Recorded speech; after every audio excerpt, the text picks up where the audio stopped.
Hi welcome to YOYO Cine Talkies. Mega daughter Niharika Konidela ఇప్పటికే యాంకర్గా, నటిగా, నిర్మాతగా మంచి గుర్తింపు తెచ్చుకుంది.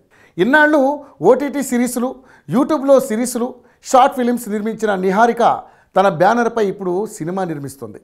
Pink elephant pictures, Sri Radha Damodar studios బ్యానర్పై నిహారిక ఫణి నిర్మాతలుగా యదువంశీ దర్శకత్వంలో ఇటీవల కమిటీ కుర్రాళ్ళు అనే సినిమాని తెరకెక్కించారు.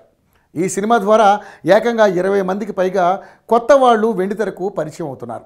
అయితే ఇప్పటికే ఈ సినిమా నుంచి గ్లిమ్స్, టీజర్, సాంగ్స్ విడుదల చేయగా వీటికి మంచి రెస్పాన్స్ దక్కింది. దీంతో కమిటీ కుర్రాళ్ళు ఇవాళ ప్రేక్షకుల ముందుకు తీసుకొచ్చారు మేకర్స్.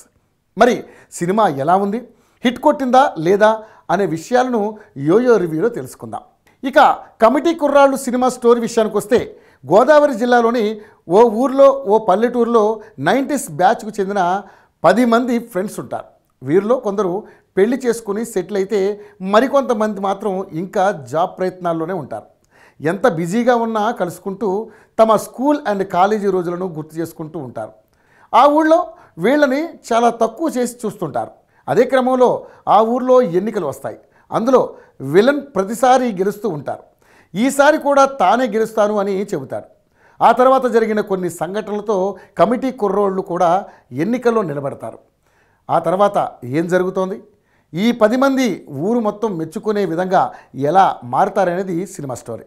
వీటికి సమాధానాలు తెలియాలంటే థియేటర్స్కి వెళ్ళి సినిమా చూడాల్సిందే. సినిమా విశ్లేషణ పరంగా చూసుకున్నట్లయితే కమిటీ కుర్రాళ్ళు ఫస్ట్ హాఫ్ మొత్తం కూడా మనం వేరే ప్రపంచంలోకి వెళ్ళేలా చేస్తాయి. మన కాలేజీ, స్కూల్ డేస్ను గుర్తు చేస్తుంటాయి. ముఖ్యంగా ఈ జనరేషన్ ఏం మిస్ అవుతున్నారో చూపించారు. అలాగే పల్లె వాతావరణం, చదువుకున్న కుర్రాళ్ళు, స్నేహానికి ఇచ్చే విలువలు చూపించారు. మంచి కామెడీ సీన్స్ ఉన్నాయి. చిన్నప్పుడు 90s కిడ్స్ చేసిన సరదా పనులన్నీ ఈ జనరేషన్ యూత్ కమిటీ కుర్రాళ్ళు సినిమాలో చూడొచ్చు. ఎప్పుడైతే ఇంటర్వెల్ వస్తుందో ఆ తర్వాత నుంచి సినిమా కాస్త సీరియస్ మోడ్లోకి వెళ్ళిపోతుంది. సినిమా క్లైమాక్స్ ప్రతి ఒక్కరి చేత కంటతడి పెట్టించడం ఖాయం. ఈ సినిమాలో ప్రతి పాత్ర కూడా హీరోలానే ఉంటుంది. ప్రతి క్యారెక్టర్ హైలైట్ అయ్యింది. అల్లరి, కామెడీ, సెంటిమెంట్, రొమాన్స్ కూడా ఉంది. చాలా సున్నితమైన సబ్జెక్ట్ డైరెక్టర్ యదువంశీ చాలా చక్కగా హ్యాండిల్ చేస్తూ సినిమా తీశారు. ఎక్కడ బ్యాలెన్స్ తప్పినా సినిమా అవుట్. కథకు కావాల్సినవన్నీ సమపాళ్లలో ఇవ్వడంతో వంశీ సక్సెస్ అయ్యారు. కేరళలో ఉన్నంత అందం కోనసీమలో ఉంది. ఆ అందాన్ని మరింత అందంగా చూపించారు వంశీ. ఈ సినిమాలో మదర్ సెంటిమెంట్ అందరినీ కదిలిస్తుంది. థియేటర్స్లో ఆ సీన్ చూస్తే కంట్లోంచి నీళ్లు వచ్చేస్తాయి. అమ్మ సెంటిమెంటును ఎంత బాగా చూపించాలో అంత బాగా చూపించారు డైరెక్టర్. రాజు పెట్టిన లైటింగ్, చూపించిన విజువల్స్ అందరినీ ఆకట్టుకుంటున్నాయి. విజయ్ ఫైట్స్ కూడా బాగున్నాయి. సినిమాలో సాంగ్స్ బాగున్నాయి. అనుదీప్ దేవ్ అందించిన సంగీతం సినిమాకు ప్లస్ అయ్యింది. మొత్తంగా కమిటీ కుర్రాళ్ళు అంటే అన్ని రకాల ఎలిమెంట్స్ ఉన్న ఎంటర్టైన్మెంట్. ఈ సినిమాలో నటీనటుల విషయానికి వస్తే సాయి కుమార్ ఒక్కడే సీరియస్ యాక్టర్. ఆయన పాత్రకు 100% న్యాయం చేశారు. మిగతా వారిలో ప్రసాద్ ఒక్కడే కాస్త నటన తెలిసిన వ్యక్తి. పాత్రకు తగ్గట్టుగానే ఆయన నటించి మెప్పించారు.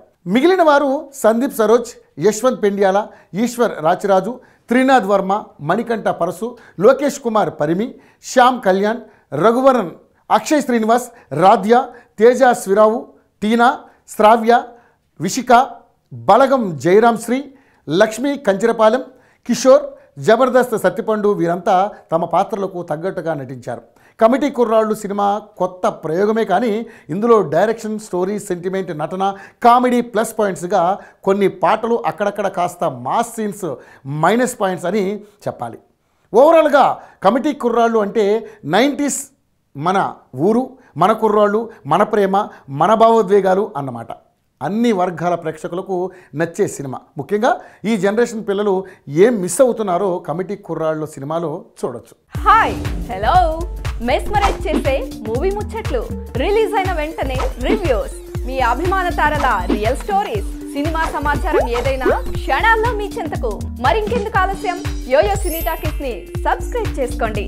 హలో హలో నోటిఫికేషన్ కోసం గంట కొట్టడం అస్సలు మర్చిపోకండి.